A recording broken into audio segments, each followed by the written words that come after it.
The knife was at his throat, not from an enemy, from himself. Sang-hyuk, Seoul's most feared crime lord, had stared down death 100 times. But tonight was different. Tonight he wanted it, welcomed it. 10 years of burning alive was enough. 3 weeks earlier, Sang-hyuk controlled half of Seoul's underground economy. Politicians took his calls. Judges ruled in his favor. Police looked the other way when his black Mercedes rolled through the streets. His penthouse occupied the top floor of the city's most exclusive building, all glass and steel and breathtaking views that cost more than most people earned in a lifetime. Inside, everything was expensive and cold. Black leather furniture imported from Italy, modern art his decorator chose, a sound system worth more than a luxury car. He had money, power, fear, everything a man could want, except the one thing that made him feel human. 10 years ago, rivals poisoned him during a peace negotiation. They laced his whiskey with something doctors couldn't identify. He collapsed mid-sentence, went into a coma for 3 days. When he woke up in a private hospital room, they told him he was lucky to be alive. Brain scans showed no permanent damage. He walked out 2 weeks later thinking he'd won. Then the curse began, a burning deep inside that spread like wildfire through his veins. His body responded to everything. He got hard fast. Too fast, but it never finished, never released, no matter what he tried, no matter who helped. Beautiful women offered themselves, actresses with faces on magazine covers, models who walked runways in Paris, socialites who collected powerful men like rare diamonds. Every attempt ended the same way, hours of desperate trying, his body working but never satisfying. The women leaving, exhausted, confused, whispering. Word spread through Seoul's elite circles, whispers at exclusive parties, rumors in private clubs. Some pitied him, others mocked him. The dragon who couldn't finish. He tried everything. Doctors in Tokyo called it psychological trauma. Specialists in Switzerland ran every test known to medicine. Everything came back normal. Shamans in mountain temples performed ancient rituals. Therapists in London suggested acceptance. He spent millions, flew around the world, consulted the best minds money could buy. They all said the same thing: rare neurological damage. No cure, no hope. Learn to live with it. But living with it meant no sleep, no clear thoughts, just constant burning that slowly drove him insane. Tonight, after 5 brutal hours with 2 experienced women and 0 relief, he was done. The knife pressed against his throat. One quick motion. That's all it would take. End the suffering. Finally rest. The door burst open. Tae-min, his second-in-command, froze in the doorway. "Hyungnim, get out. Your brother found someone, a nurse." Sang-hyuk didn't lower the blade. "Another fraud? From Ethiopia. She treats cases other doctors. Abandon." Her grandmother told her she'd meet a man burning from the inside. Said only she could save him. The knife lowered an inch. "Where is she?" "Downstairs, waiting." Sang-hyuk stared at his reflection in the dark window. Hollow eyes stared back, a ghost wearing his face. "One last try. If this doesn't work, I'm done trying." If your heart already tightened reading this, good. You're about to enter the deepest chapter of Sang-hyuk's life. Before we continue, tap subscribe so you don't miss what happens when a dying mafia king meets the one woman he can't hurt and can't let go. And comment below, do you believe 2 strangers can be destined? 4 floors below, Liyah Tesfaye sat in a sterile white room. The walls were too white, the air too cold. Medical equipment lined up with military precision.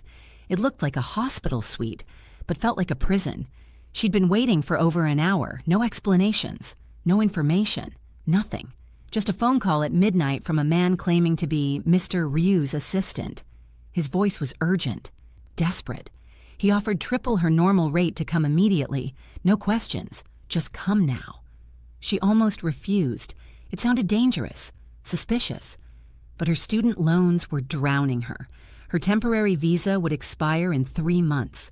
Her savings account showed 2 zeros, and something in that man's voice told her this wasn't a scam.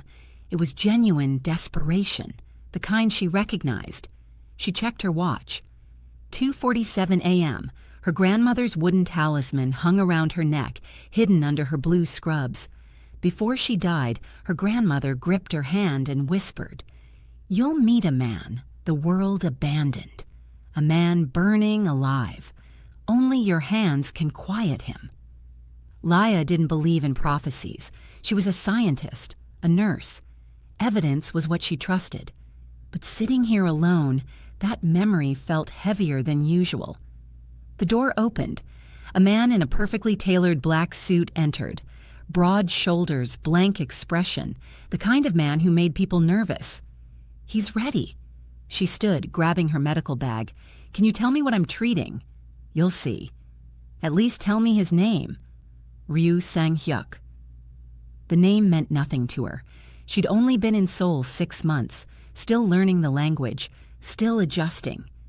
She followed him down a long hallway. Her footsteps echoed on marble floors. Gold fixtures gleamed under soft lighting. Expensive paintings hung on walls. This wasn't a hospital. This was someone's home. Someone incredibly wealthy. He stopped at a door. "He's inside. Be careful." "Careful of what?" He didn't answer, just opened the door and stepped aside. She walked in. The room was dark except one lamp glowing in the corner. Heavy curtains blocked the city lights outside. The air felt thick with tension. Then she saw him, standing at the floor-to-ceiling window, shirtless, bandaged hands pressed flat against the glass. Something metallic glinted in his right hand, a knife. Her training kicked in immediately. "Sir, please put that down." He didn't turn. "You're the nurse?" "Yes, Liyah Tesfaye." "Can you fix me?" "I don't know what's wrong yet." He laughed. It sounded broken, hollow. 10 years, every doctor in Asia, no one can fix me." "Let me try." He turned slowly. She stopped breathing. Not because he was handsome, though he was. Sharp jaw, dark, intense eyes, powerful frame, but because he looked like a man who'd already died inside. His eyes were empty, dead. Like he'd given up on everything, including himself. "What's wrong?" she asked gently. "Everything." Then something impossible happened. The knife slipped from his hand, clattered onto hardwood. His eyes went wide, shocked, confused. "The burning," he whispered. It stopped. "What burning?" "The pain, the curse I've lived with for 10 years. It's gone." He stared at her like she was something he couldn't comprehend, something impossible. "What did you just do?" "Nothing. I only walked in." "Don't move." He took one careful step toward her. "Please don't leave. Mr. Ryu, I need to understand. 5 minutes. Just stay 5 minutes." His voice cracked, raw, desperate, vulnerable. She should leave, run. This was dangerous. Nothing made sense. But she saw something in his eyes she recognized. Real suffering. The kind that breaks people completely from the inside out. "Okay," she whispered. 5 minutes. He closed his eyes, exhaled like he'd been holding his breath underwater for 10 years. "Thank you." She set her bag down carefully, stepped toward the man who would change her life forever. His hands stopped shaking. For the first time in 10 years, Sang-hyuk's hands were steady. No tremors, no tension, just normal. He stared at them like they belonged to someone else. "Mr. Ryu, can you hear me?" He looked up. She was closer now, pulling equipment from her bag. Her movements were efficient, professional, like she'd done this 1,000 times. "My name is Sang-hyuk." "I know. Your assistant told me." "Then use it." She paused, looked at him directly. "That wouldn't be appropriate." "Why not?" "Because you're my patient." "I haven't agreed to that yet." Her eyebrow lifted. "Then what am I doing here?" "Witnessing a miracle." She almost smiled. Almost. I don't believe in miracles. Neither did I until 3 minutes ago. She pulled out a blood pressure cuff. Give me your arm. He extended it. She wrapped the cuff around his bicep. Her fingers brushed his skin. Cool, steady, gentle. The burning that lived in his chest dimmed even more. What are you doing to me? He whispered. Taking your blood pressure. That's not what I mean. She pumped the cuff, watched the numbers. Her eyes widened slightly. 190 over 115. Is that bad? That's stroke level. You should be in a hospital. I've been to every hospital in Asia. She released the cuff, pulled out her stethoscope, leaned forward. He did. She pressed the cold metal to his chest. He heard her counting under her breath, felt her presence like a weight, but not heavy, safe. She pulled back. Your heart rate was 140 when I walked in. It's 95 now. What does that mean? It means something about me calms your nervous system. She sat back, studied him like he was an equation. But that's medically impossible. You keep saying that word because it's true. Then explain what just happened. She couldn't. He saw it in her face, the confusion, the frustration. She was someone who needed answers, logic, proof. I need time to research this, she said. How much time? A few days? Maybe a week? No. Her eyes narrowed. Excuse me? You leave, the pain comes back. I know it does. How? Because you were here 3 days ago. My brother brought you for 10 minutes. The second you walked out, it came back worse than before.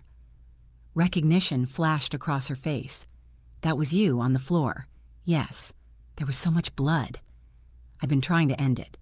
She went still. And what? The pain, my life, both.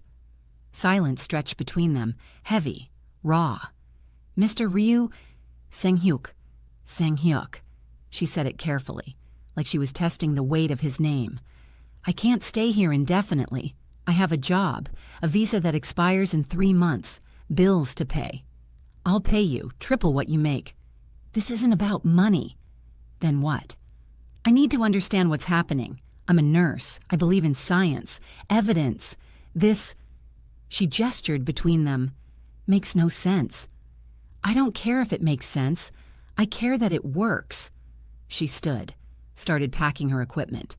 I'll come back tomorrow, same time. We'll run more tests, document everything. And if you don't come back? She looked at him, really looked at him, saw the desperation he was trying to hide. I'll come back. Promise me. I don't make promises I can't keep.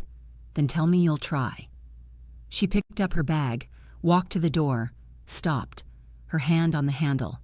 I'll try. The door closed. Sang-hyuk sat alone in the sudden quiet. For 30 seconds, he felt fine. Then the burning started again, small at first, then building, growing, consuming. By the time Taemin found him an hour later, he was back on the floor, hands bleeding, mind fracturing. Call her back, Taemin said. She's gone. Then we wait. I can't wait. But he had no choice. Blood under her fingernails. Liyah scrubbed her hands in the hospital bathroom. The patient from room 307 had died 20 minutes ago. She'd done everything right. Chest compressions, defibrillator, emergency medications. Still wasn't enough. It never was. She stared at her reflection. Exhausted eyes, wrinkled scrubs, hair coming loose from her bun. 24 hours ago, she'd been in a penthouse with a crime lord who claimed she could stop his pain just by existing. Now she was back to reality, back to losing patience and counting paychecks. The door opened. Hae-jin walked in. Perfect makeup, perfect hair, perfect everything. Rough shift? Hae-jin asked. Her tone said she didn't actually care. Lost a patient. It happens. Hae-jin checked her lipstick in the mirror. I heard you had an interesting night. Private consultation. Liyah's stomach tightened. How did you know about that? Seoul's smaller than you think, especially for people in our world. Hae-jin turned to face her. Ryu Sang-hyuk. That's who you saw, wasn't it? I can't discuss patients. Of course not. Professional ethics. Hae-jin smiled. It didn't reach her eyes. Just be careful. Men like that are dangerous. You don't know anything about it. I know he's been through every nurse in this hospital. They all leave crying or angry or both. You're not special, Liyah. You're just next. Liyah dried her hands. Thanks for the concern. It's not concern. It's a warning. Hae-jin left. Liyah stood there, hands shaking again, not from the patient she'd lost, from the conversation, from the weight of everything pressing down. Her phone buzzed. Unknown number. The pain came back. Please. S. She stared at the message, should ignore it, should go home, should pretend last night was a weird dream, but she remembered his face, the relief, the hope. She typed back. I'll come tomorrow, 8 p.m. L. The response was immediate. Thank you. She put her phone away, walked back to the nurse's station. Min-suk was waiting, the older nurse with kind eyes. You okay? Fine. Liar. Min-suk handed her a cup of coffee. I saw you with Hae-jin. What did she say? Nothing important. Everything Hae-jin says is calculated. She doesn't make small talk. Min-suk lowered her voice. Is it true? Are you treating Ryu Sang-hyuk? I can't. You don't have to confirm it. I can see it on your face. Min-suk glanced around, made sure no one was listening. That man is connected to half the powerful people in Seoul, politicians, businessmen, judges. If you help him, you'll have protection, but you'll also have enemies. I'm just a nurse. Not anymore. Min-suk squeezed her shoulder. Be smart, be careful, and don't trust anyone in this hospital, especially Hae-jin. Why are you helping me? Because someone helped me once, when I was new and scared and out of my depth. Min-suk smiled sadly. Consider it paying it forward. She walked away. Liyah finished her shift in a daze, went home to her tiny apartment, stared at the ceiling.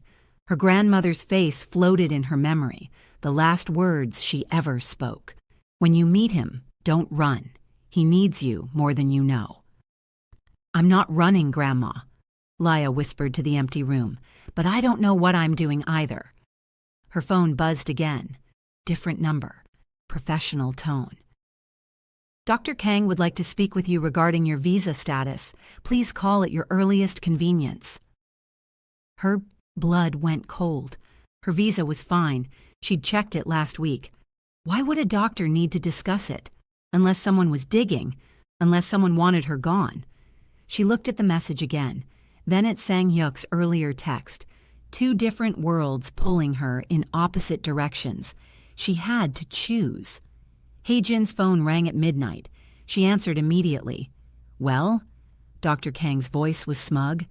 Found something interesting. Tell me.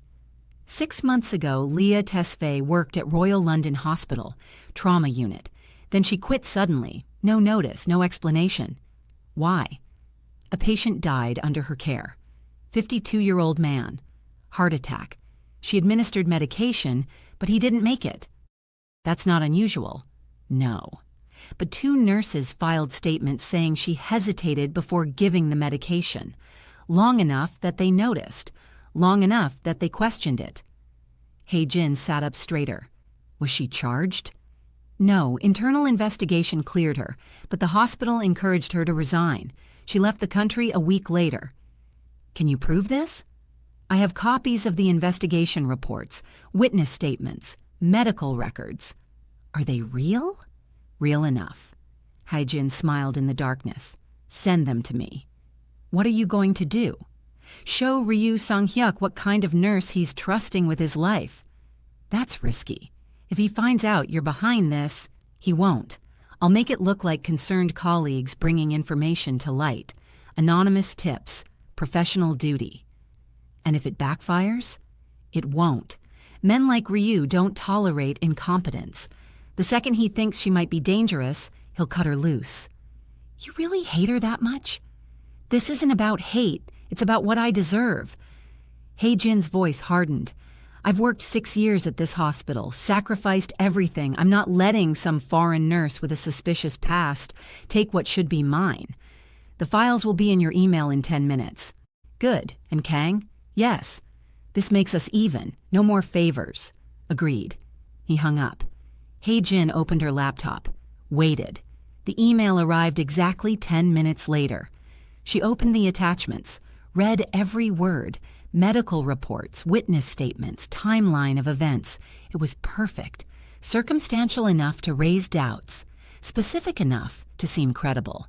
She forwarded everything to an encrypted email account she'd created, then drafted a message. To Sang-hyuk. From a concerned medical professional.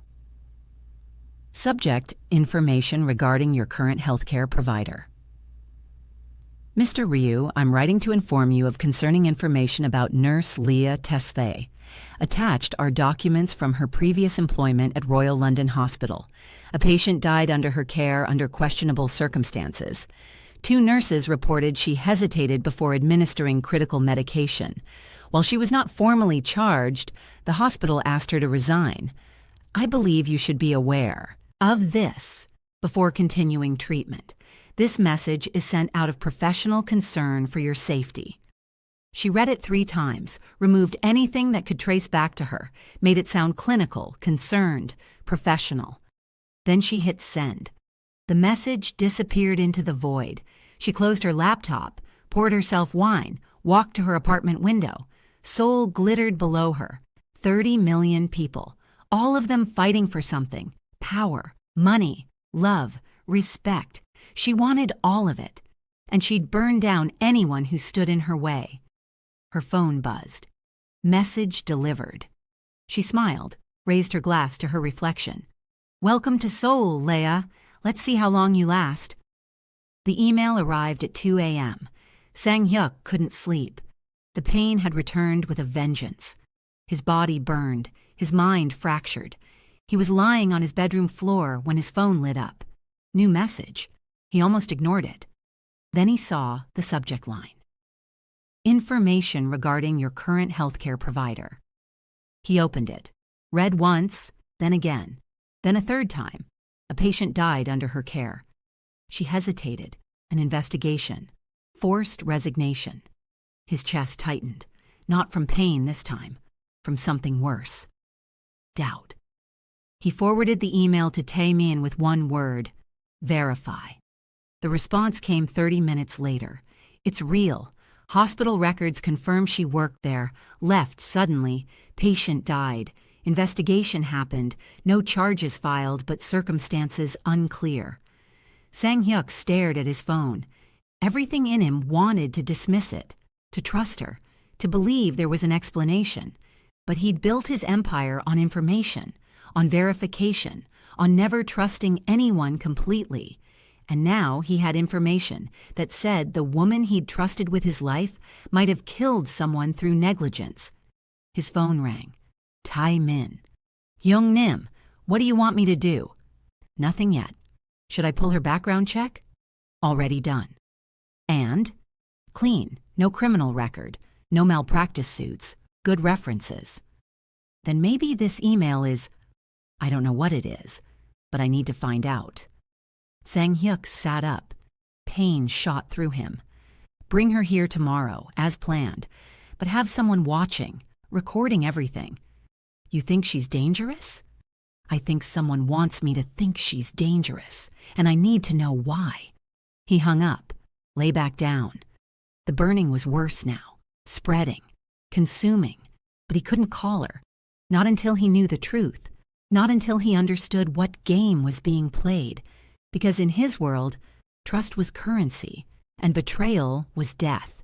If she was lying to him, hiding something that could hurt him, he needed to know, even if it meant suffering, even if it meant losing the only relief he'd found in 10 years.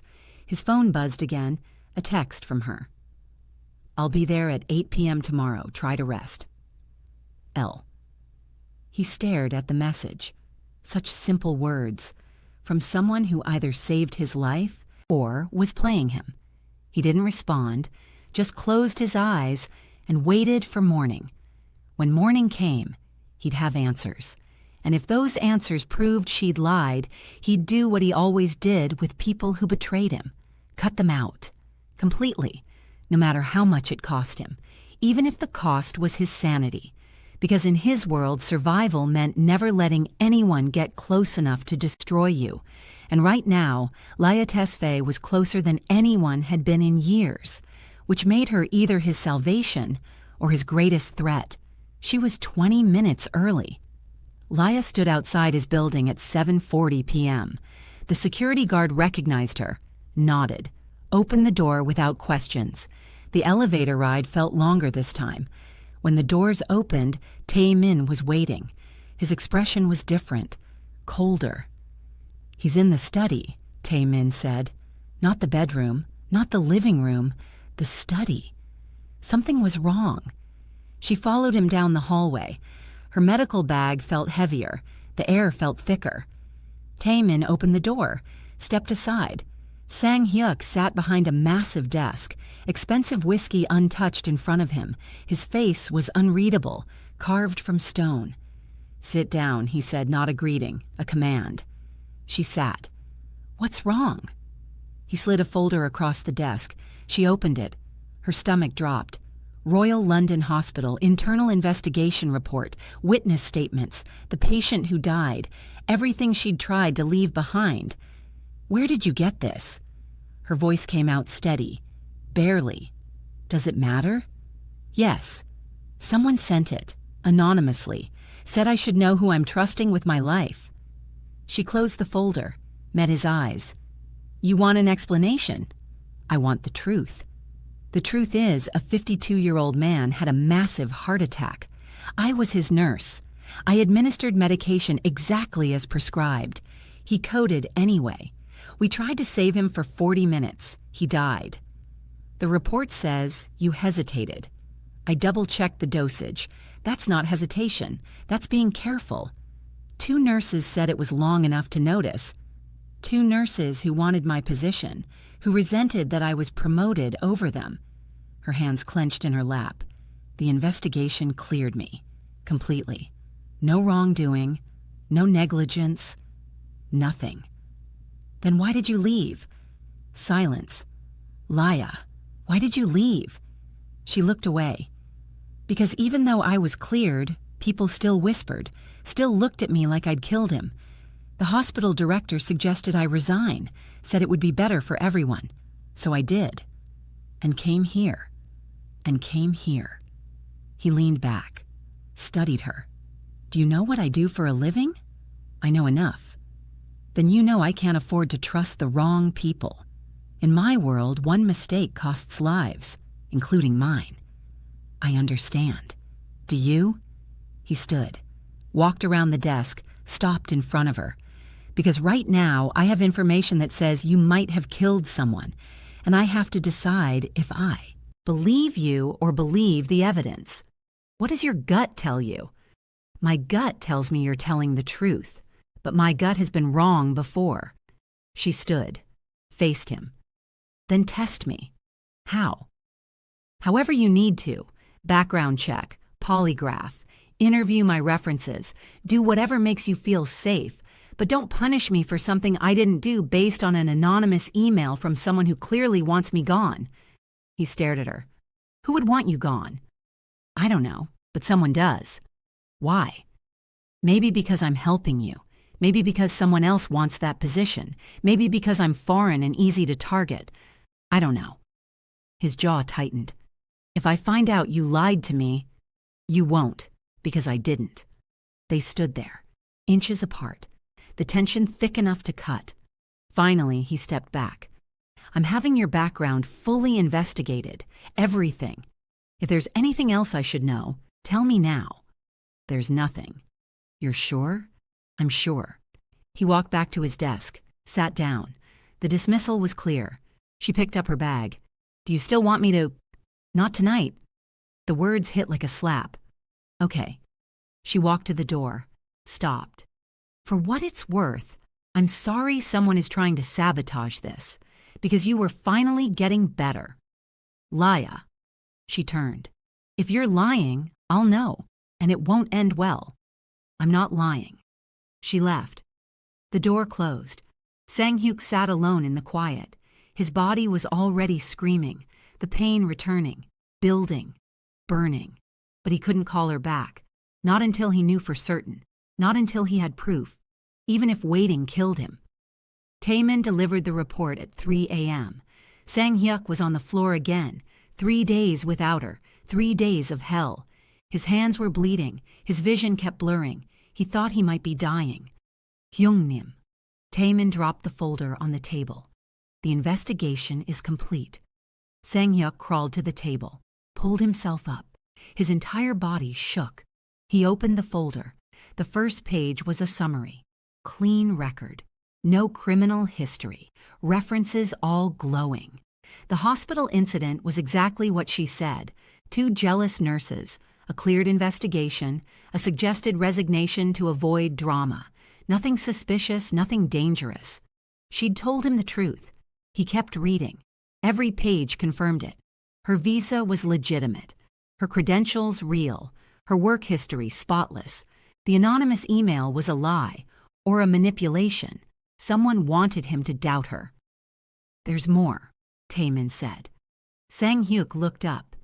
I traced the email. It came from a VPN, but the IP address before that belonged to Seoul General Hospital, internal network. Who? Still working on it, but someone at that hospital sent it. Sang-hyuk closed the folder, dropped his head. I accused her of killing someone. I made her prove herself, and she was innocent. You had to be sure. I broke her trust. Then fix it. Sang-hyuk grabbed his phone, dialed her number with shaking fingers. She answered on the 5th ring. What? Her voice was cold, distant.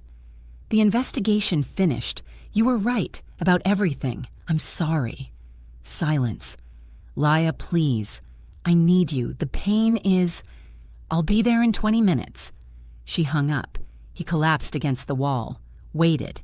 When she arrived, she didn't greet him, just walked past him, set her bag down, pulled out equipment. Sit. He sat. She wrapped the blood pressure cuff around his arm, pumped it hard, watched the numbers. 210 over 125. You're going to die if you keep this up. I know. She pulled out her stethoscope, pressed it to his chest. Her touch was clinical, cold, but his heart rate started dropping anyway. 165 down to 98 in 30 seconds. She pulled back, started writing notes. Liyah, I'm sorry. You already said that. I mean it. Do you? She finally looked at him. Her eyes were red, tired, angry. Because from where I'm standing, you threw me away the second someone told you to. I had to verify. No, you had to trust me. That's what people do when they care about someone. They trust them first, investigate later if needed. In my world, I don't care about your world. Her voice cracked. I care that I told you the truth and you still chose to believe an anonymous stranger over me. You're right. I know I'm right. What can I do? She packed her equipment. Nothing. I'll keep coming because you'll die if I don't. But we're not friends. We're not anything. I'm your nurse. That's it. Liyah, I'll be back tomorrow, same time. She walked to the door. Wait. She stopped. Didn't turn around. I found out who sent the email. Someone at Seoul General. I'm going to find out exactly who. Now she turned. And then what? Then I'll make sure they never work in Seoul again. Don't. Why not? Because I don't want you fighting my battles. I want you to trust me enough that you don't need an investigation to prove I'm telling the truth. She left. The door closed. Sang-hyuk sat alone. His body was calm now, the pain manageable. But something else hurt worse. The look in her eyes when she said they were nothing. He'd spent 10 years burning alive. But this pain was different. This pain came from knowing he'd destroyed something rare, something he might never get back. Hae-jin watched from the hospital cafeteria window. Liyah walked to her car, shoulders slumped, face tired. The plan had failed. The email, the investigation, the doubt. None of it worked. Somehow, Liyah was still standing, still working, still seeing Sang-hyuk. Hae-jin's jaw clenched. She pulled out her phone, scrolled through contacts, stopped on a name she'd saved 2 years ago. Immigration Officer Park. She'd helped him once, covered up a mistake in his paperwork, saved his job. He owed her. She pressed call. Park speaking. It's Hae-jin from Seoul General. Hae-jin, it's been a while. I need a favor. What kind? There's a foreign nurse at our hospital. Ethiopian, work visa. I think she's violating her employment terms.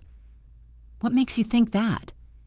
She's taking private cases, getting paid under the table, outside her visa restrictions. Silence. That's serious. I know, but it's happening.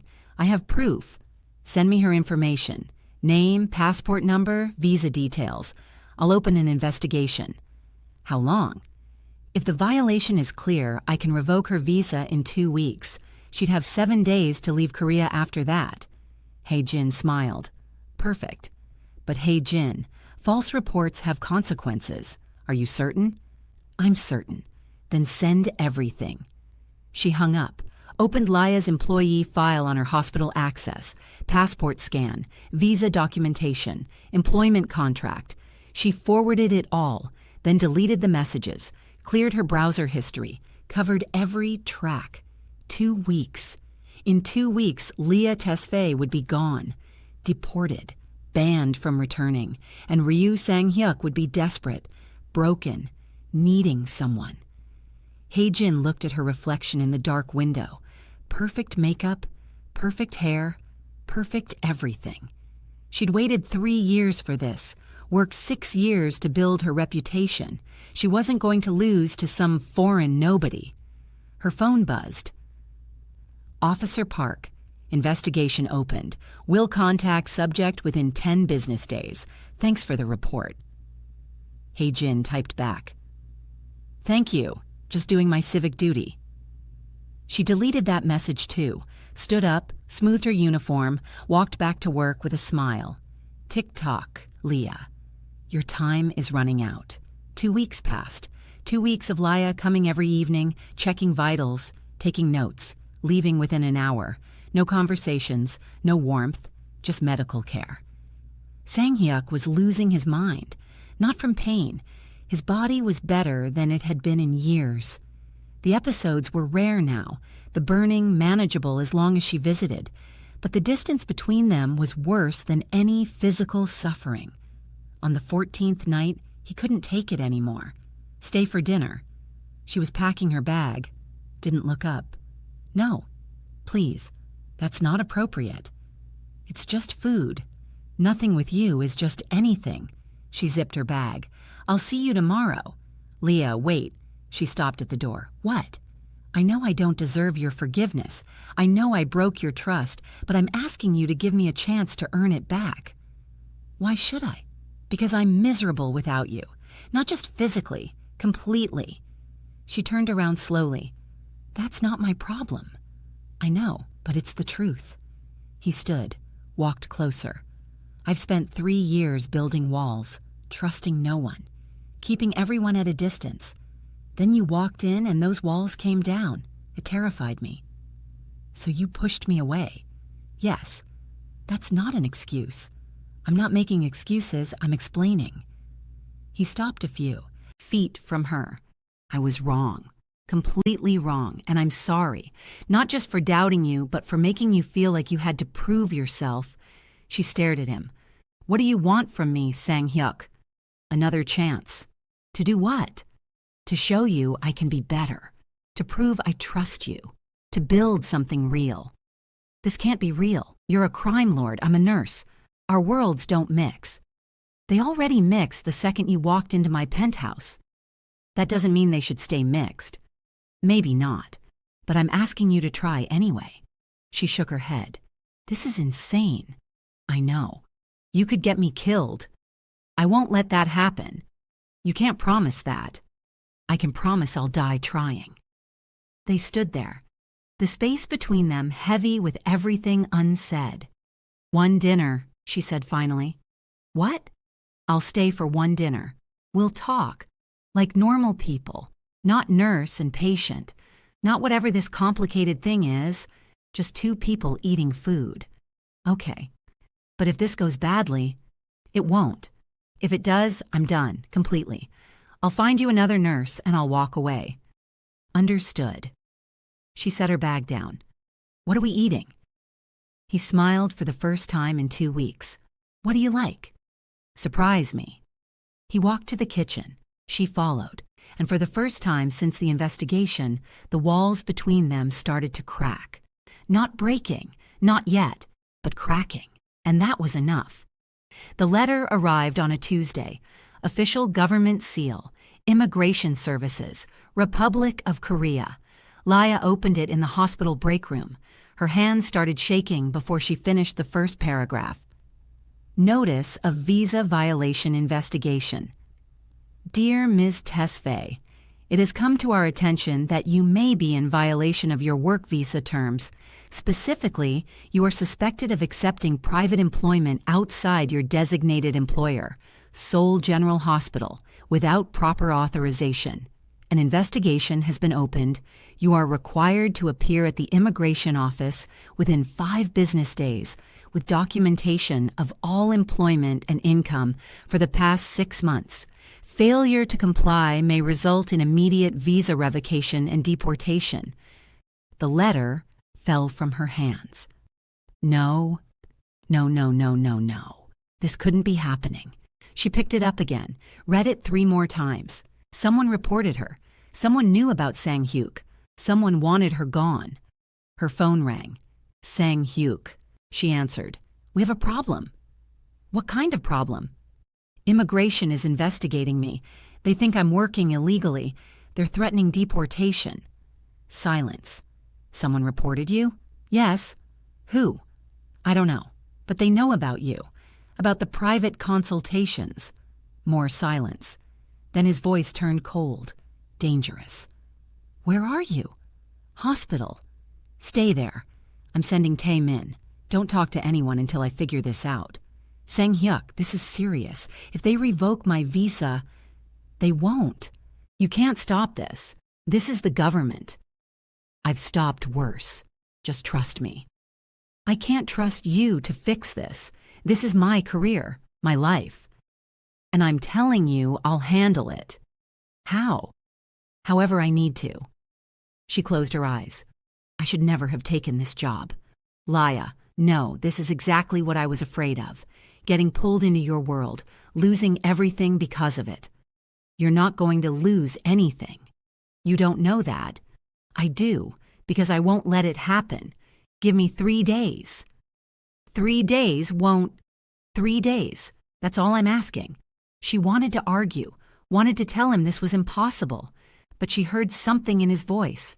Certainty, steel, power. The voice of a man who didn't lose.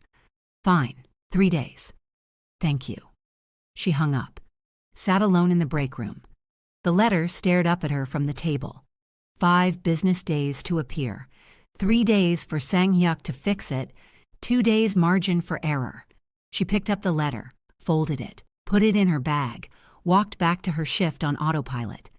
Across the hospital in the administrative wing, Hae-jin watched through the window, saw Liyah's face, pale, scared, broken, perfect. Hae-jin smiled, pulled out her phone, texted Officer Park. "Has the subject been notified?" The response came immediately. "Yes, notice delivered this morning." "Thank you." "Happy to help. Let me know if you need anything else." Hae-jin deleted the conversation, turned away from the window, whispered to herself, 3 more days, Liyah. Then you're gone. Sang-hyuk made 3 phone calls. The first was to Judge Kim, a man he'd helped get elected, a man who owed him everything. "I need a favor." "What kind?" "Immigration case. Foreign national. Nurse. Someone filed a false report. I need it buried." "Sang-hyuk, I can't interfere with immigration." "You can, and you will. unless you want your campaign finance records to suddenly become very interesting to prosecutors. Silence. Send me the details. Her name is Liyah Tesfaye, Ethiopian national. Work visa through Seoul General. Investigation opened 3 days ago. Case number should be in the system. I'll look into it. Don't look. Fix it. That's not how this works. Then make it work. You have 48 hours. He hung up. Second call. Director Choi, Seoul General Hospital Administrator. Another man in his pocket. Ryusi, this is unexpected. Who has access to employee visa documentation at your hospital? That would be HR and senior nursing staff. Why? Someone leaked information about one of your nurses to immigration. I need to know who. That's a serious accusation. And I'm a serious person. Check your access logs. Find out who pulled Liyah Tesfaye's file in the last month. Report back in 6 hours. I'll need authorization. You'll need a new job if you don't do this. 6 hours. He hung up. Third call. Officer Park. Immigration. Services. This one was trickier. He didn't own Park, but he knew someone who did. He dialed Park's supervisor, Section Chief Han. Chief Han, it's Ryu Sang-hyuk. Mr. Ryu, how can I help? One of your officers opened an investigation based on false information. I need it closed. Which officer? Park. Case involves an Ethiopian nurse, Liyah Tesfaye. I'll look into it. Don't just look. I need the case closed, the report expunged, and I need to know who filed it. That's asking a lot. I donated 500 million won to your department's modernization fund last year. I'm not asking, I'm collecting. Pause. Give me 24 hours. You have 12. He hung up. Taemin stood in the doorway. Will it work? It has to. And if it doesn't, then I'll do it another way. What other way? Sang-hyuk looked at him. The way that doesn't involve phone calls. Taemin understood. That would create problems. I don't care. She's not getting deported because someone wants to play games. His phone rang. Director Choi. That was fast. Talk. I found something. The access logs show Liyah's file was pulled twice last month. Once by HR for routine review. Once by Hae-jin, head nurse. No authorization. No reason listed. Sang-hyuk's blood went cold. Hae-jin. Yes. She accessed the file at 11 p.m., outside work hours, used her admin credentials. Send me everything, screenshots, timestamps, everything. Already sent. Good. He hung up, looked at Taemin. Find Hae-jin, bring her to the warehouse, tonight. Young Nim, she works at a hospital. People will notice if she disappears. I don't care, bring her. What are you going to do? Have a conversation. Taemin's expression didn't change, but they both knew what that meant. In Sang-hyuk's world, conversations in warehouses didn't end well. Understood. Taemin left. Sang-hyuk sat alone in his office, stared at Hae-jin's employee photo on his screen. Pretty, professional, perfect smile. The smile of someone who thought she was smarter than everyone else. She was about to learn different. He picked up his phone. Texted Liyah. Don't worry, I found who did it. Handle it by tomorrow. She responded immediately. How? Better you don't know. Sang-hyuk, don't do anything illegal. He stared at the message, then typed back. Too late for that, but trust me. This ends tomorrow. He put the phone down, leaned back in his chair. Tomorrow, Hae-jin would understand something very important. You don't touch what belongs to Ryu Sang-hyuk, not his business, not his people, and definitely not the woman who kept him alive. They brought Hae-jin in at midnight. She was blindfolded, hands zip-tied, shaking. Taemin had grabbed her in the hospital parking garage. Quick, clean, no witnesses. Now she sat in a metal chair in an empty warehouse. The blindfold came off. One light hung above her head. Everything else was darkness. Then Sang-hyuk stepped into the light. She stopped breathing. Mr. Ryu, don't. His voice was quiet. deadly. You know why you're here? No, I swear, I don't. You accessed Liyah Tesfaye's employee file without authorization at 11 p.m. on a Tuesday. Then, 3 days later, immigration opened an investigation into her visa status. Hae-jin's face went white. That's quite a coincidence, don't you think? I didn't. The access logs don't lie. Neither does the immigration officer who just told my associate that you filed the report. Her mouth opened, closed. No words came out. So let me ask you once, why? She's not qualified. She's dangerous. I was protecting you. Protecting me. He laughed. It was cold, empty. By trying to deport the only person who's kept me alive in 10 years? She's using you. She's not special. I could do everything she does, yet then why didn't you? Silence. For 3 years, you were my nurse at that hospital. For 3 years, I was dying, and you did nothing. She walks in once, and everything changes. So tell me, Han Hae-jin, what could you possibly do that she hasn't already done? I've been loyal.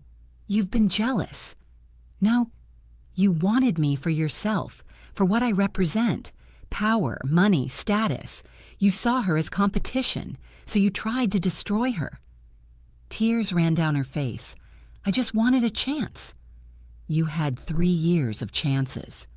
Please, I'm sorry. I'll fix it. I'll withdraw the report. Too late. Mr. Ryu, please, I made a mistake.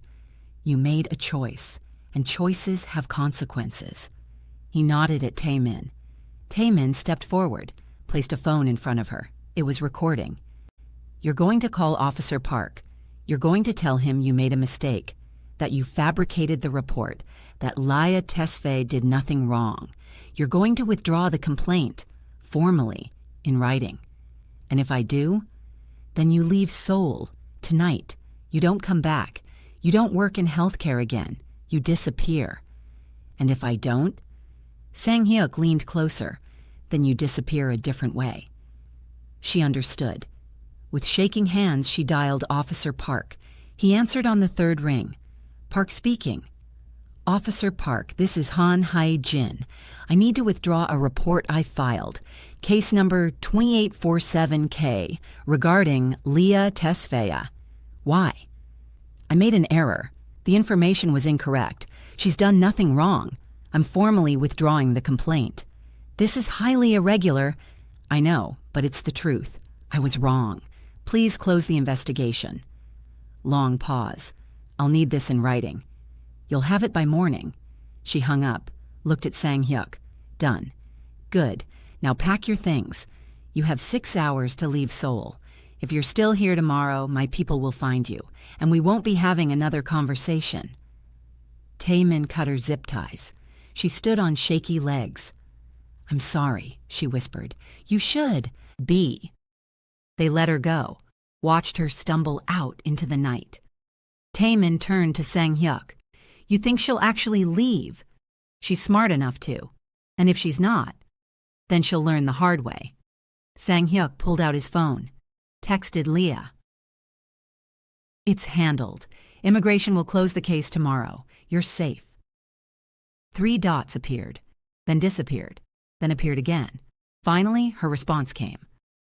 What did you do? What I had to. Sang-hyuk, trust me, it's over.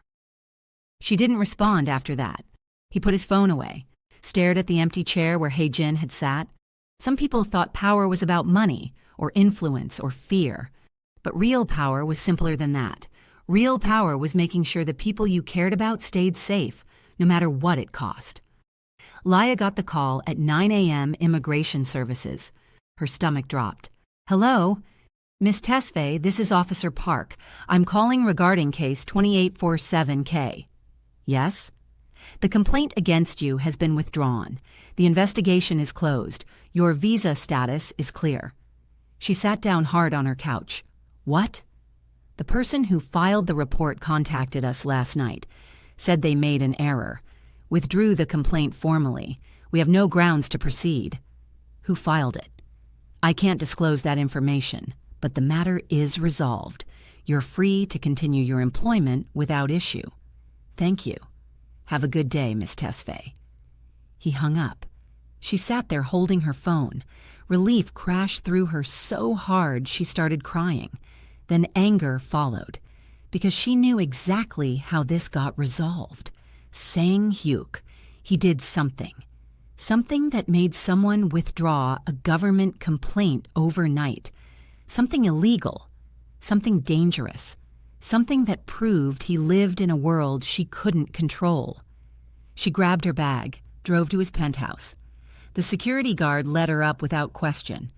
When she walked in, he was standing by the windows, coffee in hand. He turned when he heard her. "You're early. What did you do?" "I told you, I handled it." "How? Does it matter?" "Yes." He set his coffee down. "I made some calls, applied pressure, got the complaint withdrawn." "That's all?" "That's all you need to know." She walked closer. "Did you hurt someone?" "No." "Did you threaten someone?" Silence. Sang-hyuk. "Did you threaten someone?" "I had a conversation. The person understood their mistake.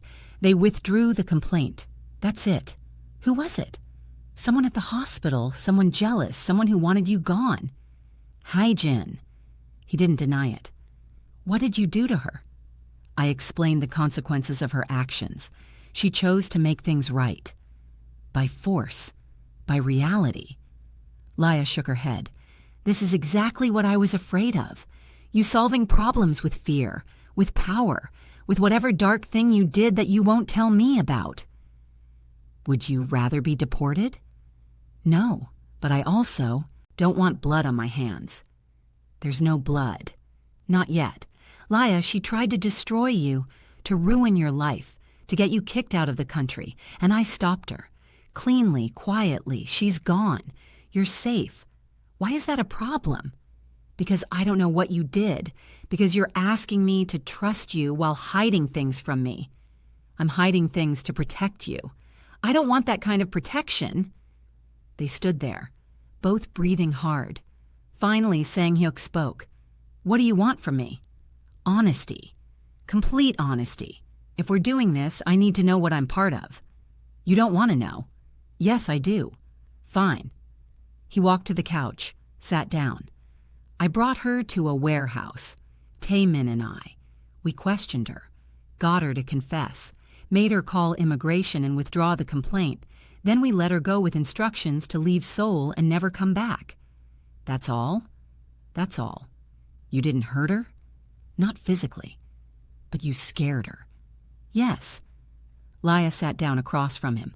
"Do you understand how insane this is? I'm a nurse. I save lives. You're asking me to be okay with intimidation and threats." "I'm not asking you to be okay with it. I'm asking you to accept that this is who I am. This is what I do, and I won't apologize for protecting you.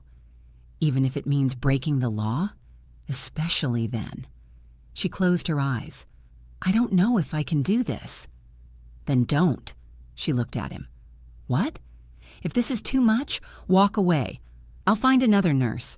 You can go back to your normal life. No threats, no danger, no complicated crime lord making your decisions harder." "Is that what you want?" "No, but I want you to choose this, not feel trapped by it." She stood, walked to the windows, looked at Seoul spread below. She'd come here for a fresh start, a clean slate. Instead, she'd fallen into something darker, more complicated, more real than anything she'd known. "I need time," she said. "How much?" "I don't know." "Okay," she turned. "You're not going to fight me on this?" "No, if you need space, take it. But know this, I meant what I said. You're not just my nurse. You're more than that, and I'll wait as long as you need." She picked up her bag, walked to the door, stopped. "Thank you for fixing the immigration thing." "You're welcome." "Even if I don't agree with how you did it." "I know." She left, and Sang-hyuk sat alone wondering if he'd just lost her. Again. 7 days passed. 7 days without her. Sang-hyuk didn't call, didn't text, didn't push. He said he'd wait, so he waited. But waiting was killing him. Not physically. The episodes returned, but they were manageable, painful but survivable. He'd lived with worse for years. The real pain was different. It was checking his phone every 10 minutes. It was standing at the window, staring at nothing. It was lying awake at 3 a.m., wondering if she was done with him for good. On the 8th day, his brother visited. Min-hwan walked in without knocking, took one look at him, shook his head. "You look like hell." "Thanks." "When did you last eat?" "Yesterday. Maybe." "When did you last sleep?" Sang-hyuk didn't answer. Min-hwan sat down. "Call her." "I can't." "Why not?" "Because I told her I'd give her space. It's been a week. She needs more time. Or she's waiting for you to show her you actually care." Sang-hyuk looked at him. "I told her I'd wait." "And you're an idiot." Min-hwan leaned forward. "You scared her. You fixed her problem the only way you know how, with power and threats. Now she's processing whether she can live with that. But while she's processing, you're sitting here doing nothing. What am I supposed to do? Show her the other side, the part of you that isn't a crime lord, the part that's human. She's seen that part. Has she? Or has she only seen you desperate and broken and dangerous?" Sang-hyuk went quiet. Min-hwan stood. "You want her? Fight for her, not with threats, not with power, with something real." He left. Sang-hyuk sat alone. His brother was right. He'd shown Liyah his wealth, his control, his darkness. But he'd never shown her anything soft, anything vulnerable that wasn't about pain. He pulled out his phone, typed a message, deleted it, typed another, deleted that too. Finally, he wrote something simple. "I miss you, not because of the pain, because you're the first person in 10 years who made me feel like more than what I do. Take all the time you need, but know that I'm here, waiting. S." He hit send before he could overthink it, put the phone down, walked away, forced himself not to check for a response.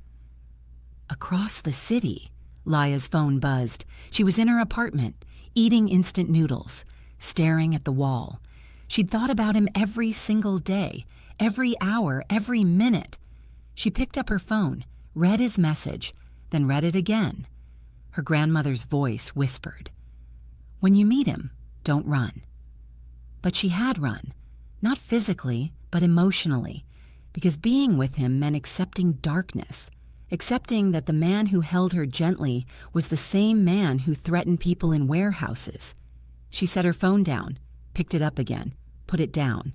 Finally, she typed, "I miss you too, but missing you isn't enough. I need to know I can live with who you are, all of who you are." She sent it. 3 dots appeared immediately. "Then let me show you, not the power, not the danger, just me. Give me one night." One night to do what? Prove I'm more than the worst things I've done.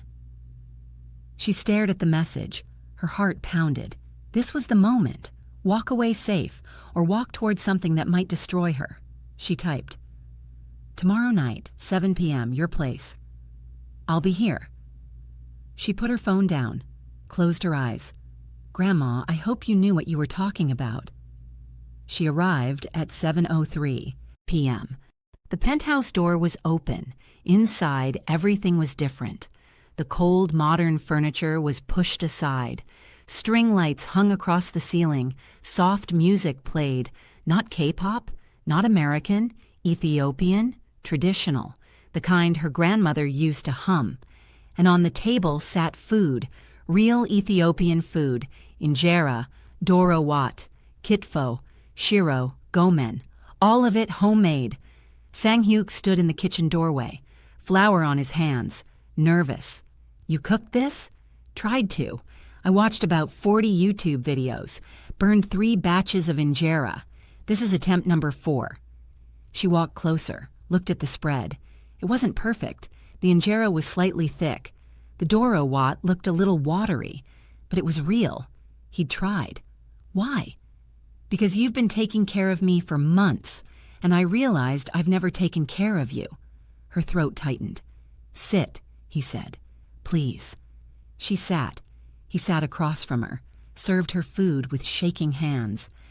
"I need to tell you something," he said, "and I need you to just listen. Don't interrupt. Don't judge. Just hear me." She nodded. He took a breath. "I became what I am because I had no choice. I was 16. My parents were dead. My brother was 12. We had nothing. I stole to feed us, got caught by a gang. They gave me an option: work for them or die. I chose to live." He looked at his hands. "By 20, I was good at it. Violence, strategy, control. By 25, I ran my own crew. By 30, I controlled territories. And somewhere along the way, I stopped being a kid trying to survive and became something else, something harder, something people feared." He looked at her. "Then 10 years ago, I got poisoned, and the curse started. And I thought maybe this was karma. Maybe I deserved to burn for the things I'd done. But then you walked in, and for the first time in my entire adult life, I felt like maybe I wasn't just the sum of my worst choices." His voice cracked. "I'm not asking you to forgive what I've done. I'm not asking you to forget who I am. I'm just asking you to see that I'm trying to be better, to be someone worth your time, worth your trust, worth you." Silence filled the room, just the soft music, the smell of food, the weight of his words. Finally, Liyah spoke. "I don't need you to be perfect." He looked up. "I need you to be honest, to let me in, to stop protecting me from the truth and let me decide what I can handle." "Okay. And I need you to understand something. I'm not here because you have power, or money, or control. I'm here because when I'm with you, I feel something I've never felt before." "What?"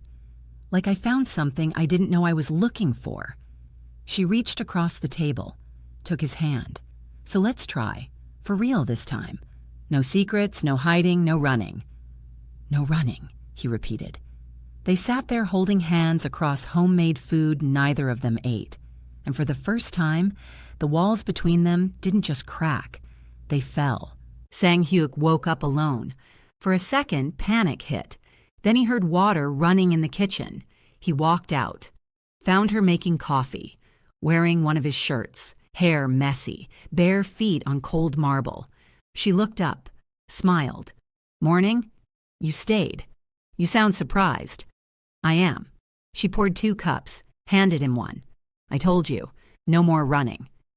They stood there drinking coffee in comfortable silence. His phone rang. Tae-min. "Young-nim, we have a problem." Sang-hyuk's jaw tightened. "What kind?" "The Kim Syndicate. They're moving on our territory. 3 of our businesses hit last night. They're testing us." "How bad?" "1 warehouse burned, 2 clubs vandalized, no casualties yet, but it's a message." Sang-hyuk closed his eyes. "I'll be there in an hour." "Young-nim, they're not going to stop. This is retaliation for what happened 3 months ago. They want war." "Then we'll give them one." He hung up. Liyah was watching him. "What's wrong?" "Work." "What kind of work?" He hesitated. She set her cup down. "No secrets, remember?" "There's a problem with a rival organization. They hit some of my businesses last night. I need to handle it." "Handle it how?" "However I need to." "That's not an answer." "Liyah, no, you promised honesty. So be honest. What are you going to do?" He looked at her. "I'm going to meet with my people, figure out their next move, respond accordingly." Respond means retaliate. Yes, which means violence. Probably. She went quiet. "This is what I meant," she said finally. "This is the part I don't know if I can live with." "I know. People could get hurt. People are already hurt. More people then. Maybe. And you're okay with that?" "No, but it's necessary. If I don't respond, they'll see weakness. They'll push harder. More people will get hurt. This is how my world works." She wrapped her arms around herself. "I knew this was coming. I just didn't think it would be so soon." He walked closer. "You can leave. Right now. Walk out. I'll understand." "I don't want to leave." "Then what do you want?" "I want you to promise me something." "What?" "That you'll try, really try, to solve this without killing anyone." He was quiet for a long moment. I can't promise that. Try. Liyah, just try. That's all I'm asking. Before you go to war, try to find another way. He stared at her. This woman who made him want to be different, better, human. Okay, I'll try. You mean it? I mean it. She stepped closer, kissed him softly. Then go handle your business. I'll be here when you get back. You're sure? No, but I'm choosing to trust you anyway. He left 30 minutes later. In the car, Tae-min glanced at him. You look different. Different how? Calmer. Less like you want to burn the world down. I made a promise. To who? Someone who matters. What kind of promise? To try to solve this without bloodshed. Tae-min's eyebrows shot up. That's not how these things work. I know. The Kim Syndicate doesn't negotiate. They respect strength, fear, power. Then we'll show them power without killing anyone. How? I don't know yet, but we're going to figure it out. Tae-min shook his head. She's changing you. Good. Is it? Because in our world, change gets you killed. Then maybe I'm in the wrong world. They drove in silence after that, but Sang-hyuk's mind was racing. How do you fight a war without bloodshed? How do you show power without violence? How do you protect what's yours without becoming the monster everyone thinks you are? He didn't have answers yet, but for the first time in his life, he was willing to look for them. Because losing her wasn't an option, and becoming someone she couldn't love wasn't either. The meeting happened in a neutral location, a restaurant closed to the public, just the leaders. Kim Jae-sung sat across from Sang-hyuk, 50 years old, scarred face, dead eyes. You have nerve showing up without an army. I came to talk. Talk? Jae-sung laughed. You killed 3 of my men last year, burned my shipment, cost me 50 million won, and now you want to talk? That was business. This doesn't have to be. Everything is business. Then let's do business. You want my territory. I want peace. Let's find middle ground. Jae-sung leaned back. There is no middle ground. You took from me. Now I take from you. And then what? I take back. You take again. We bleed each other dry while the police watch and wait. Eventually, we're both weak, both vulnerable, both finished. So what are you suggesting? A truce. You stay out of my territories. I stay out of yours. We find new revenue streams that don't overlap. We both make money. Nobody dies. You sound soft. I sound smart. You sound like someone who's lost his edge. Sang-hyuk's jaw tightened. I haven't lost anything. I'm offering you a deal. Take it or don't. But if you keep pushing, I will respond, and it won't be pretty. There it is, the real Ryu Sang-hyuk. All threats, no substance. I'm giving you a chance to walk away from this alive. Are you threatening me? I'm warning you. There's a difference. Jae-sung stood. We're done here. Sit down. Or what? Or I make one phone call and every shipment you have coming through Incheon gets seized. Every business you run gets audited. Every politician you own gets investigated. I may not want war, but I can still wage it. Jae-sung stopped, turned around slowly. You're bluffing. Try me. They stared at each other. Finally, Jae-sung sat back down. What are your terms? You pull back from my clubs. I give you access to 2 shipping routes I don't use. We split profits 60-40. I keep my territory, you expand east. Nobody bleeds. Why would I take 40% of something when I can take 100% of everything? Because taking 100% means going to war with me, and that war will cost you more than 60% of a shipping route. You're smart enough to know that. Jae-sung was quiet, calculating, weighing, measuring. 1-year trial, he said finally. If the profits are good, we continue. If not, we revisit. Deal. They didn't shake hands. Men like them didn't. But the deal was made. Sang-hyuk walked out. Tae-min was waiting by the car. How did it go? We have a truce. You negotiated with Kim Jae-sung? Yes. And he agreed? He did. Taemin stared at him. Who are you, and what did you do with my boss? Sang-hyuk smiled slightly. I'm trying something new. Does she know you just gave away 40% of your profit? She will. And you think that's worth it? I think not starting a war is worth it. They got in the car, drove back in silence. When they arrived at the penthouse, Liyah was waiting. She looked up when he walked in. How did it go? No bloodshed, we made a deal. Relief flooded her face. Really? Really? She ran to him, threw her arms around him. Thank you. For what? For trying, for being different, for proving me right. He held her tight. I didn't do it for you. Liar. Okay, maybe I did it for you. She pulled back, looked at him.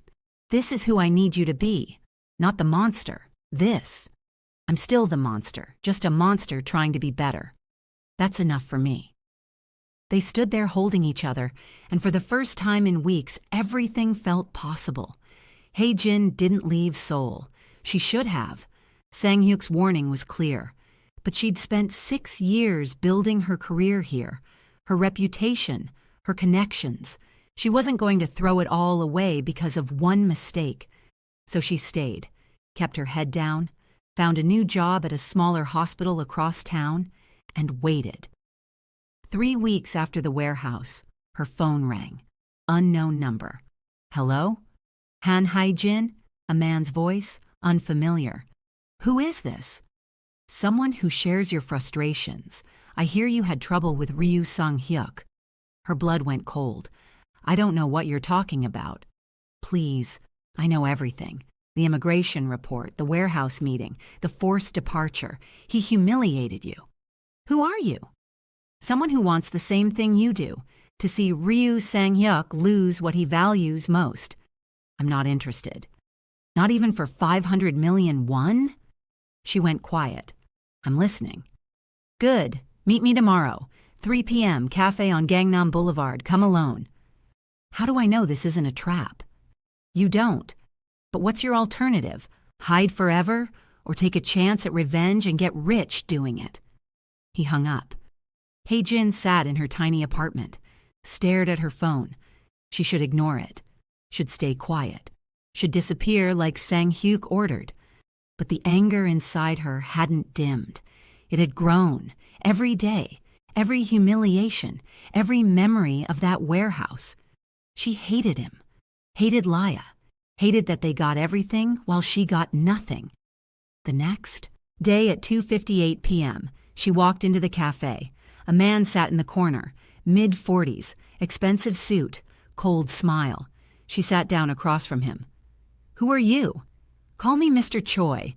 I represent certain interests that conflict with Sang-hyuk's operations. The Kim Syndicate. Smart girl. What do you want? Information, access, leverage. You worked at Seoul General. You know his medical condition. You know his weaknesses. I don't know anything. You know enough. The nurse, Liyah Tesfaye. She's the only thing keeping him stable. Without her, he falls apart. So we need her gone, permanently. Hae-jin's stomach twisted. I'm not a killer. We're not asking you to be.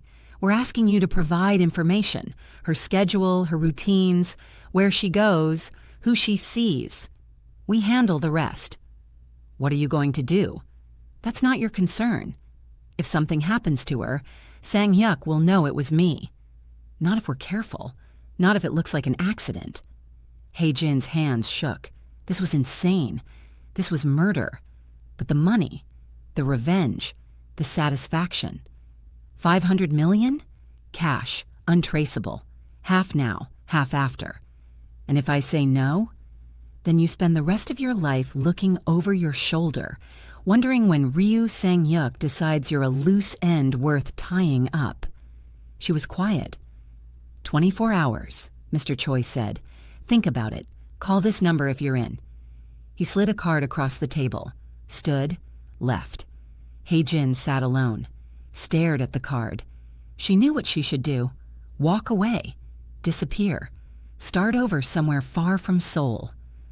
But the anger was too strong, the humiliation too deep.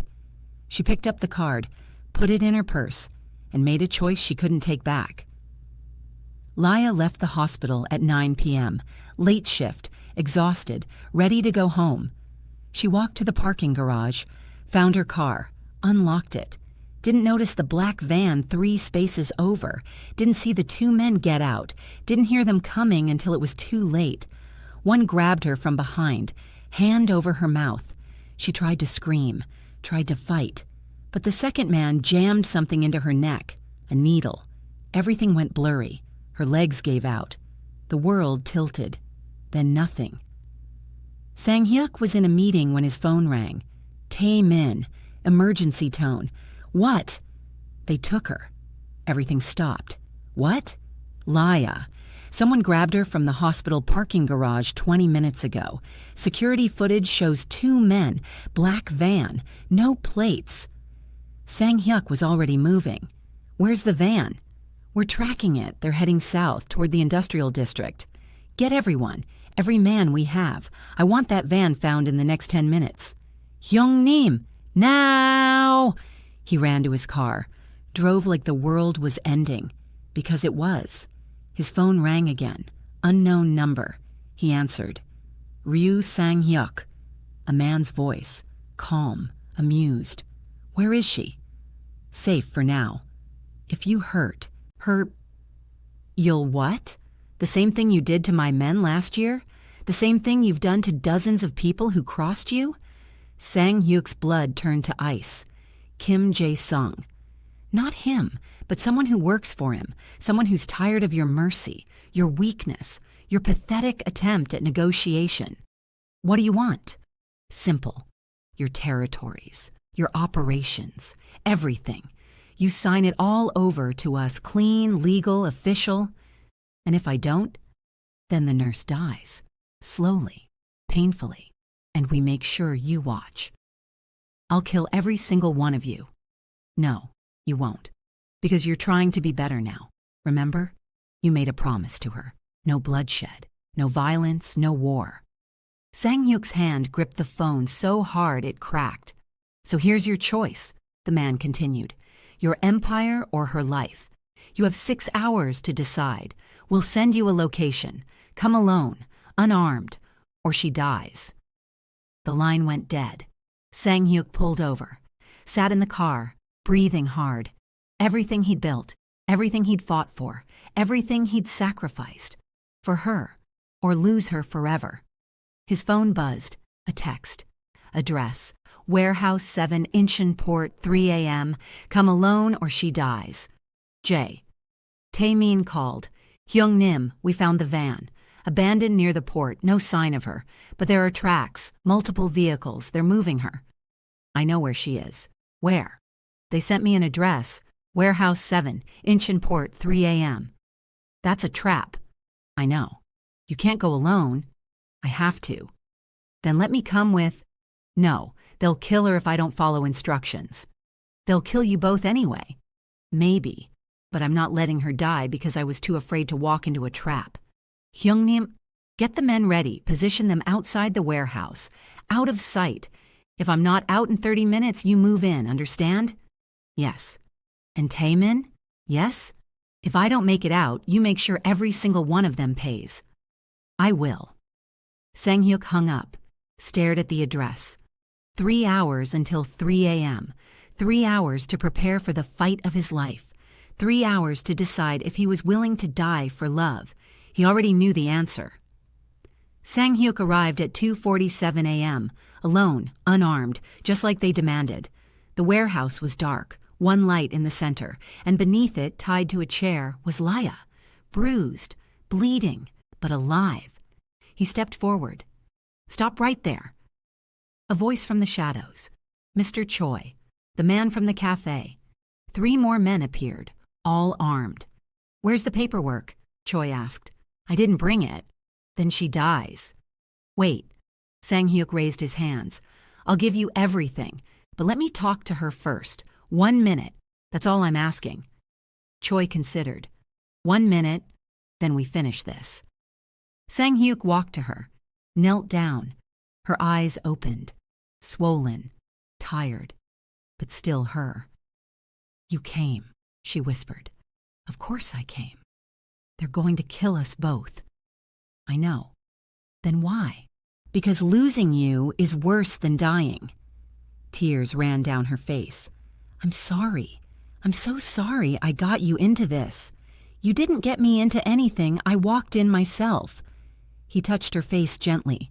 "And I'd do it again." "Time's up," Choi said. Sang-hyuk stood, turned to face him. "I'll give you what you want, but you let her go first." "No, you sign, then she walks." "I sign, you kill us both." "Probably, but what choice do you have?" Sang-hyuk smiled. It was cold, empty. "I have one choice you didn't account for." "What's that?" "I kept my promise to her. I tried negotiation. I tried peace. I tried being better." His voice dropped. "But you took the only thing that made me want to be better, so now I stopped trying." He whistled. The warehouse exploded with movement. Doors burst open, windows shattered. 40 men poured in from every direction. Tae-min led them, armed, ready. Choi's men didn't stand a chance. It was over in 90 seconds. Sang-hyuk walked to Choi. The man was on his knees now, bleeding. "You made a mistake," Sang-hyuk said quietly. "You thought being better made me weak, but it just made me more dangerous, because now I have something to protect. Kim Jae-sung will come for you. Let him. I tried peace. He broke it. Now we do this my way." Tae-min cut Liyah free. She collapsed into Sang-hyuk's arms. "It's over," he whispered. "You're safe." She looked up at him. "You broke your promise." "I know. You chose violence to save you. Yes." She was quiet. "I can't be with someone who solves every problem this way." His heart stopped. "I know. But I also can't walk away from someone who'd give up everything for me." "So what do? We try. We keep trying. You keep trying to be better, and I keep trying to accept who you are, and maybe somewhere in the middle we figure it out. And if we don't, then at least we tried." He held her close. Police sirens wailed in the distance. "We need to go," Tae-min said. They left together. 3 months later. Liyah sat in a cafe, reading. Sang-hyuk walked in, sat down across from her. "How was your day?" "Good. Saved 2 lives. Lost 1. The usual." "I'm sorry. It happens." She looked at him. "How was yours?" "Complicated. Had to make a deal I didn't like, but I didn't kill anyone." "Progress. Small steps." They sat in comfortable silence. "I'm leaving Seoul," she said suddenly. His face went pale. "What?" "For 6 months. Doctors Without Borders. Ethiopia. I signed up last week." "Why didn't you tell me?" "Because I knew you'd try to stop me." "You're right. I would. I need to do this. Go home. Remember who I was before all this. Figure out if I can really live in your world. And if you decide you can't, then we'll deal with that when I get back." 6 months. 6 months. He reached across the table, took her hand. "I'll be here, waiting, working on being better." "I know you will." "Liyah?" "Yes?" "Thank you." "For what?" "For making me want to be more than what I was." She squeezed his hand. "Thank you for trying." 6 months later. The airport was crowded. Sang-hyuk stood at arrivals, holding flowers. The doors opened. Liyah walked through, saw him, smiled, walked straight to him. "I came back. I see that. I thought about staying, about starting over, about forgetting all of this." "Why didn't you?" "Because I realized something. Home isn't a place, it's a person, and my person is here." He pulled her close. "I'm still broken." "I know. I'm still dangerous." "I know. I'll probably mess this up." "Probably. And you still want this?" "I still want this." They stood there holding each other while the world moved around them. Not a perfect ending, but a real one. Two broken people choosing each other every single day. If you're still here, it means this story touched a place most people never admit they have. Before you go, tell me in the comments, who did you feel more connected to, Sang-hyuk or Liyah? And hit subscribe so you don't miss the next story that will tug at your chest the same way this one did. You're part of this world now.